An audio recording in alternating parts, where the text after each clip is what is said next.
Hey there, you looking kinda cute. Don't forget to subscribe and check out my other socials for more. Enjoy. Amanda, I look ridiculous, He called out, his voice echoing through their apartment. Oh, stop it, I'm sure you look adorable. Amanda's voice floated from the bathroom, accompanied by the sound of rustling fabric. Marcel sighed, adjusting the small white cap perched precariously atop his short dark hair. He couldn't believe he'd let Amanda talk him into this outfit for his brother's 30th birthday party. The theme was Switch It Up, and Amanda had insisted they swap roles for the night. You know, when I agreed to this, I didn't realize I'd be wearing your actual work uniform. Marcel grumbled good-naturedly. Amanda emerged from the bathroom, looking dashing in Marcel's tailored suit. Her long blonde hair was tucked neatly under a fedora, and she'd even drawn on a subtle mustache with eyeliner. Well, authenticity is key, darling. Now let's see how you look. She circled Marcel, tugging at the dress here and there, a mischievous glint in her eye. Perfect. You'll be the belle of the ball. Marcel rolled his eyes, but couldn't help smiling. I feel more like the jester. As Amanda reached for her phone to snap a picture, it began to ring. Her brow furrowed as she answered. Hello? Yes, this is she. Marcel watched as Amanda's expression shifted from confusion to concern. She paced the room, her free hand fidgeting with the buttons on the borrowed suit jacket. Is she all right? Yes, of course. We'll be there as soon as we can. Amanda ended the call, her face pale beneath the drawn-on mustache. What's wrong? Marcel asked, all thoughts of the party forgotten. It's my mother, Amanda said, her voice tight. She's been taken to the hospital. They're not sure what's wrong, but they want us there. Marcel's heart sank. Amanda's mother had been in fragile health for years, and each hospital visit brought a new wave of worry. Of course, we'll go right away. Should I change? Amanda shook her head, already moving towards the bathroom. No time. I need to shower off this makeup. You go ahead and take my car. I'll meet you there. Are you sure? Marcel asked, glancing down at his nurse's outfit. Yes, please. I don't want her to be alone. Amanda's voice cracked slightly, betraying her fear. Without another word, Marcel grabbed Amanda's car keys and rushed out the door, his white sneakers squeaking against the linoleum of the hallway. He ignored the bewildered stares of his neighbors as he hurried to the parking lot, the skirt of his dress fluttering in the evening breeze. As he slid into the driver's seat of Amanda's compact car, Marcel realized he'd forgotten his phone. He considered going back, but decided against it. Time was of the essence, and the hospital was only a 15-minute drive away. The streets were mercifully quiet as Marcel navigated through the city, his hands gripping the steering wheel tightly. The costume suddenly felt constricting, the starched fabric of the dress collar chafing against his neck. He tried to focus on the road, pushing away thoughts of Amanda's mother lying in a hospital bed. As he approached an intersection, the traffic light turned green. Marcel accelerated, eager to cover ground. Suddenly, a flash of movement caught his eye. A sports car came barreling through the red light, its driver clearly unaware or uncaring of the danger. Time seemed to slow. Marcel's instincts kicked in, and he swerved hard to the right, narrowly avoiding a collision. The sports car wasn't so lucky. It clipped the rear end of a pickup truck, sending it into a violent spin. Marcel slammed on the brakes, his heart pounding in his chest. He watched in horror as the sports car careened off the road, flipping once before coming to rest on its roof in a nearby empty lot. For a moment, everything was still. Then Marcel's training as a firefighter took over. He threw the car into park and leapt out, stumbling slightly in the unfamiliar shoes. Call 911, he shouted to a bystander who had stopped to gawk. The man nodded dumbly, fumbling for his phone. Marcel ran towards the wreckage, the smell of gasoline growing stronger with each step. As he approached, he could see the driver, a young man, hanging upside down in his seat, held in place by his seatbelt. Sir, can you hear me? Marcel called out, crouching by the shattered driver's side window. The man groaned in response, his eyes fluttering open. I'm here to help, Marcel assured him, his voice steady despite the adrenaline coursing through his veins. Can you tell me your name? Tom, the man slurred, blood trickling from a cut on his forehead. Okay, Tom, I'm going to get you out of here. Just stay calm. Marcel reached into the car, fumbling for the seatbelt release. The acrid smell of smoke reached his nostrils, and he knew they didn't have much time. With a click, the seatbelt came free, and Tom slumped against the roof of the car. Marcel carefully maneuvered him through the window, wincing at the man's cries of pain. I know it hurts, Marcel soothed, his nurse's dress now stained with dirt and blood. But we need to move away from the car. As if on cue, a small flame flickered to life under the hood of the overturned vehicle. Marcel redoubled his efforts, half carrying, half dragging Tom across the lot. They had barely made it 20 feet when a deafening boom shook the ground. The sports car erupted into a fireball, sending debris flying in all directions. Marcel threw himself over Tom, shielding him from the heat and flying metal. For a moment, all he could hear was the roar of the flames and the ringing in his ears. As the initial shock subsided, Marcel rolled off Tom and quickly assessed his condition. The man was unconscious, likely from a combination of the crash and the explosion. Marcel checked for a pulse, relieved to find one, though it was weak and erratic. Come on, Tom, Marcel muttered, tilting the man's head back to clear his airway. Stay with me. He began chest compressions, counting under his breath. The world around him faded away as he focused on the rhythm, pausing only to give rescue breaths. In the distance, he could hear the wail of approaching sirens. Is he going to be okay? A trembling voice asked. Marcel looked up to see the bystander he'd shouted at earlier, hovering nervously nearby. I'm doing everything I can, Marcel replied, not breaking his rhythm. The ambulance is almost here. As if summoned by his words, an ambulance screeched to a halt at the edge of the lot. 2 paramedics jumped out, rushing towards Marcel and Tom with their equipment. What happened? One of them asked, kneeling beside Marcel. Car accident, Marcel explained, moving aside to let the professionals take over. The vehicle exploded shortly after I pulled him out. He lost consciousness just after that. I've been performing CPR for about 3 minutes. The paramedic nodded, impressed. Good work, nurse. We'll take it from here. It was only then that Marcel remembered his outfit. He looked down at the once pristine white dress, now smeared with dirt, blood, and soot. The small cap had long since fallen off, and his hair was a mess of sweat and grime. As the paramedics worked to stabilize Tom, a police officer approached Marcel. Ma'am, I need to take your statement about what happened here. Marcel hesitated for a moment before deciding to go along with the assumption. His voice was hoarse from the smoke, which helped disguise its usual depth. Of course, officer. I was driving by when I saw the accident occur. He recounted the events as accurately as possible, careful to maintain his improvised identity. The officer jotted down notes, occasionally glancing at Marcel with a mix of admiration and concern. That was incredibly brave of you, the officer said as he finished taking the statement. Not many people would risk their lives like that. Do you need medical attention yourself? Marcel shook his head, though his body ached from the exertion and the heat of the explosion. No, I'm fine, but I do need to get to the hospital. My mother-in-law was admitted earlier this evening. The officer's expression softened with understanding. Of course. I can have one of my colleagues give you a ride if you'd like. Your car is blocked in by emergency vehicles, I'm afraid. Before Marcel could respond, one of the paramedics called out, We're ready to transport. We could use an extra pair of hands if you're willing to ride along. Marcel glanced at the officer, who nodded encouragingly. Go ahead. I'll make sure your car is taken care of.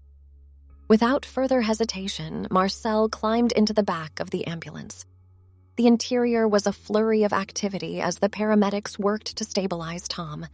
Marcel found himself falling into a familiar rhythm, assisting where he could, passing equipment and monitoring vitals. As they sped towards the hospital, Marcel's thoughts drifted to Amanda and her mother. He hoped Amanda wouldn't worry too much when she arrived at the hospital to find him not there.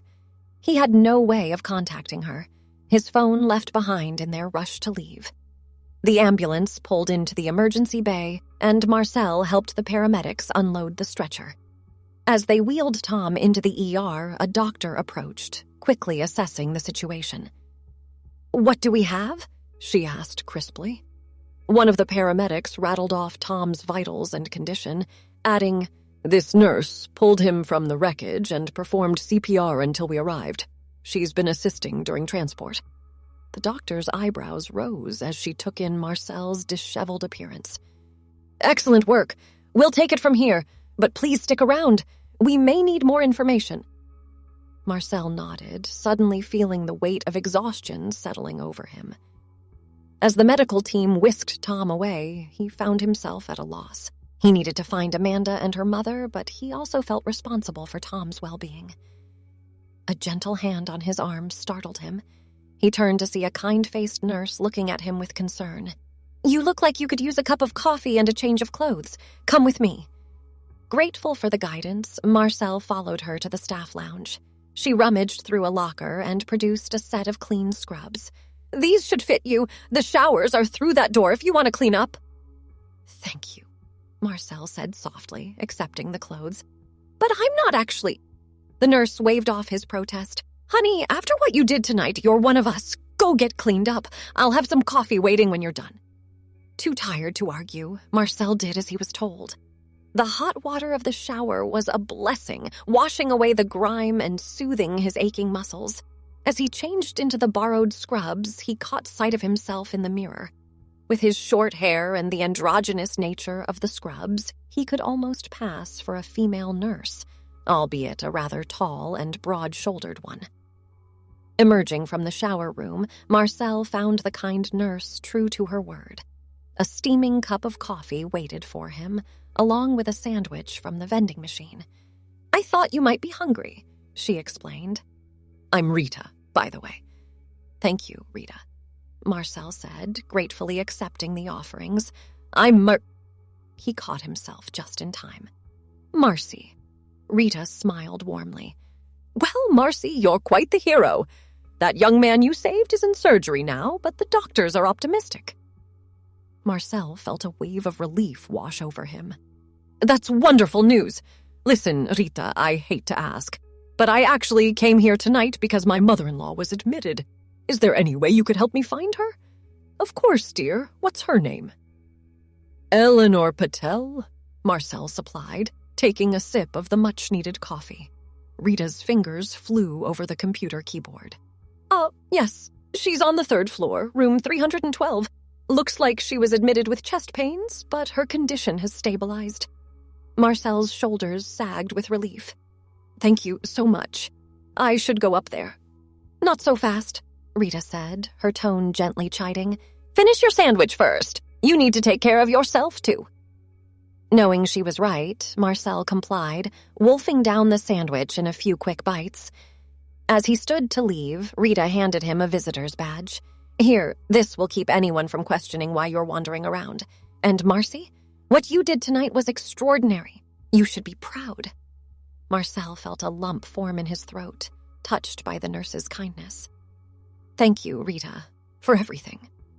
As he made his way to the elevator, Marcel's mind raced. He needed to find Amanda, explain what had happened, and somehow extricate himself from this increasingly complicated situation. But first, he had to check on Eleanor. The elevator dinged, and Marcel stepped out onto the 3rd floor. He walked down the quiet hallway, his borrowed sneakers squeaking softly on the linoleum. As he approached room 312, he heard familiar voices drifting through the partially open door. "Mom, you really scared us," Amanda was saying, her voice thick with emotion. "Oh, nonsense," came Eleanor's reply, sounding far more robust than Marcel had expected. "It was just a little indigestion. These doctors are overreacting." Marcel couldn't help but smile. If Eleanor was complaining about her treatment, she must be feeling better. He knocked gently on the door frame before stepping into the room. Amanda turned, her eyes widening in surprise as she took in Marcel's appearance. Marcy! Marcel interrupted quickly, shooting Amanda a meaningful look. I'm so sorry I'm late. There was an accident on the way here. Eleanor, propped up in the hospital bed, looked between the two of them with a puzzled expression. Amanda, dear, who is this? Amanda, to her credit, caught on quickly. Mom, this is Marcy. She's a friend from work. I called her when I heard you were in the hospital. Marcel stepped forward, smiling warmly at Eleanor. It's nice to meet you, Mrs. Patel. I'm so glad to see you're doing better. Eleanor's eyes narrowed slightly, but she nodded. Thank you for coming, dear. Though I do wish everyone would stop fussing. I feel fine now. That may be, Marcel said, slipping into the role of a concerned nurse. But it's important to take chest pains seriously. We'll want to run a few more tests to make sure everything is all right. Amanda shot Marcel a grateful look. She'd been trying to convince her mother of the same thing all evening. Well, Eleanor huffed, I suppose if you insist, but I still think it's a waste of time. As Marcel pretended to check Eleanor's chart, Amanda excused herself. I'm just going to get some coffee. Marcy, would you mind coming with me? Yeah, I could use your help carrying everything.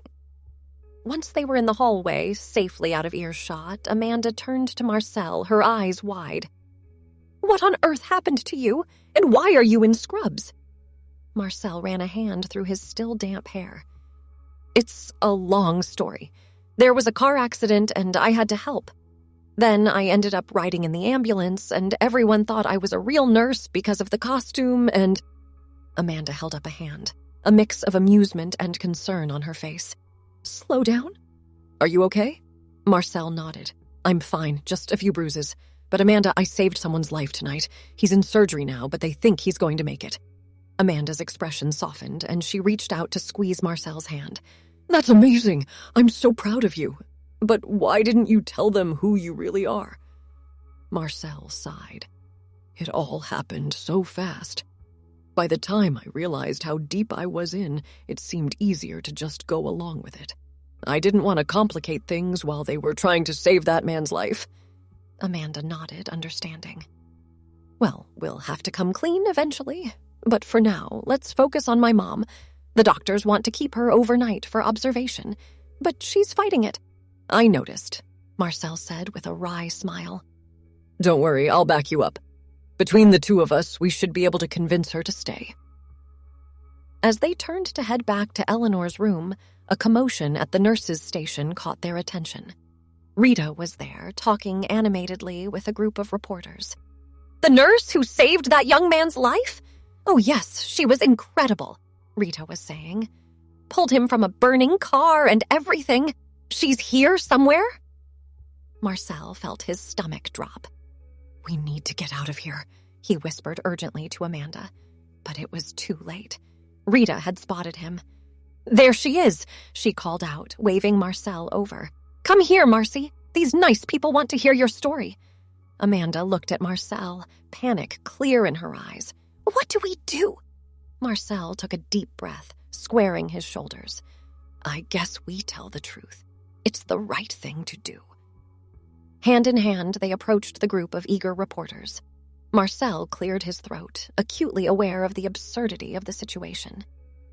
I'm afraid there's been a misunderstanding, he began, his deep voice causing several eyebrows to rise in surprise. Over the next hour, Marcel recounted the true story of the evening's events. There was initial shock and some laughter, but as the tale unfolded, the mood shifted to one of admiration. The reporters were captivated by the twist, seeing it as an even better story than they'd originally hoped for. Rita, for her part, was mortified at first. Oh my goodness, I'm so sorry. I should have realized. Marcel was quick to reassure her. Please don't apologize. Your kindness meant the world to me tonight. I couldn't have gotten through this without you. As the excitement died down and the reporters dispersed, promising a heartwarming story for the morning news, Marcel and Amanda found themselves alone in the hallway once more. Well, Amanda said, a hint of a smile playing at her lips. This isn't quite how I imagined our evening going when I suggested we switch roles for the party. Marcel chuckled, pulling her into a tight embrace.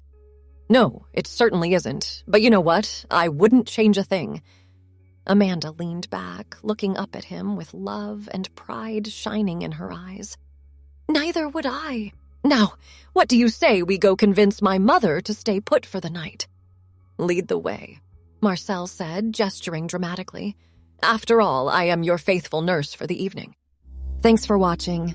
Don't forget to check out my other socials if you want more wonderful content, early access, behind the scenes, and more. All links down below.